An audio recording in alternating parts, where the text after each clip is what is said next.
But in the end, isn't it your fault, really, for leaving the party without a viable candidate on the New Labour wing?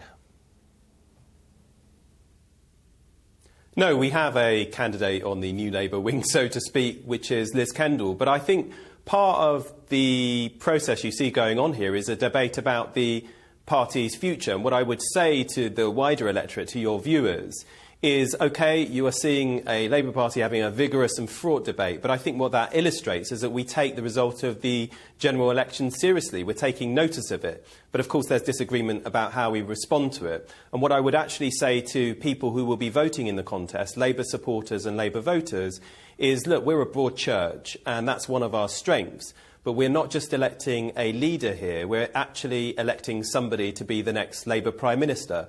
We were formed to be the political wing of the working people in our country. But in order for us to make real our Labour values, we do need to get into office. That's what Attlee did. That's what Wilson did. That's what Callaghan did. That's what Blair and Brown did, of course, too.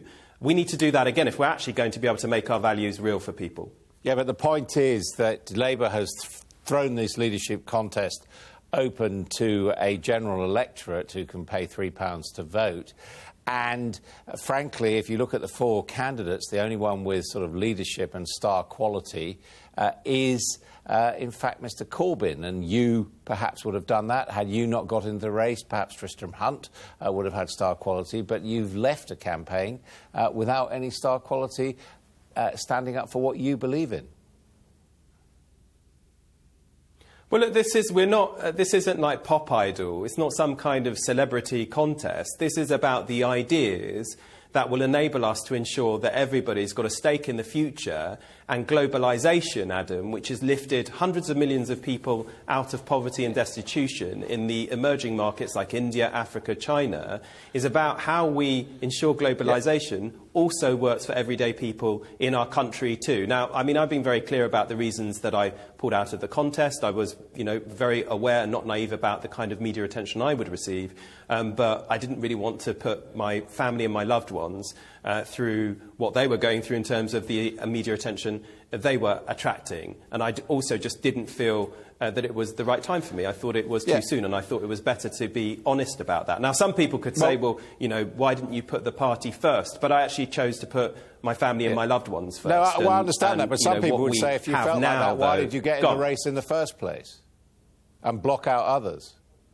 Well, I don't think I blocked out anyone. I mean, to start off in this race, we didn't just have the candidates who are there now. Tristram Hunt was briefly part of that. Mary Cray was briefly part of that too. But as I said, this isn't just an issue about the personalities. Well, it's about the ideas and the policies that enable us to make Labour values real. Why are people flocking to Jeremy Corbyn, in your view? Well, I'm not sure I buy that they are necessarily flocking to him. The ballots haven't even gone out yet. They will begin to be counted on September the 10th, and then we get the result on September the 12th. So we've still got a long way to go. I think there's two reasons. I mean, you asked the question, and let me answer it straight. One of the things is I think people think that the electorate didn't know what the Labour Party stood for at the last general election. I think there's something in that. But I don't think it's because we didn't have enough of a full-throttle exposition of socialist ideals and policy, so to speak. I actually think we had very poor message discipline. We kept changing our story every month. So we started with the promise of Britain, then we were talking about one nation, then we were talking about Britain only succeeding when hard-working people succeed, and then we talked about the cost of living crisis, and finally, in the general election itself, we settled on a better plan for Britain's future. We kept changing our message all the time. That's why people didn't know what we stood for. And I think the second thing, which I think is a valid criticism, perhaps, of the modernising part of the Labour Party, is that, frankly, we're not here to manage the economy. We're not here to manage government as if we were running some business. We're here to transform our country so that everybody, regardless of where they live, whether you're on the Tulse Hill estate on my constituency or living in one of the more leafy parts of my constituency, we're about making sure that you can make it, you can achieve your dreams and aspirations, and you can have a stake in this digitally connected global world which has left too many people behind, which many people aren't part of. And we have to put those arguments with passion, with confidence, with vigour. And I think a valid criticism is that we haven't done that enough. And in fairness to Jeremy, he does do that. But this isn't necessarily about who can shout the loudest. This is about who has a policy proposition which can command support with the public and, importantly, give them the confidence that it isn't a risk voting Labour. Because that was part of the problem. People did not have confidence in us to run the economy in particular. And if they don't trust your competence, it doesn't matter how radical your policies are, they're not going to vote for you because they won't trust your competence to deliver those things. But I've got some news for you. Jeremy Corbyn's published his economic manifesto and he believes in a much more managed economy, precisely what you've just been speaking out against. So if he ends up as Labour leader, what are you going to do as a politician?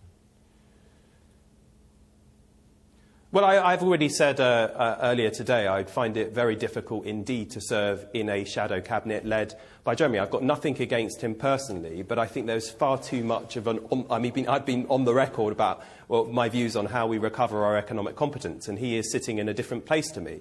I don't believe that we can afford to leave the debt-to-GDP ratio at 80%. I don't think that's sustainable. I don't think there's anything progressive in spending more paying debt interest to city speculators and investors who hold government debt than we spend every year on housing, skills and transport. I think we've actually got to deal with that, but we can do it in a fair way, which doesn't involve adopting the George Osborne fetish around deficit and debt reduction, but enables us to reduce the debt and deficit whilst growing our economy, innovating, coming up with the new ideas and the new products that the world will want to buy from our fantastic British firms.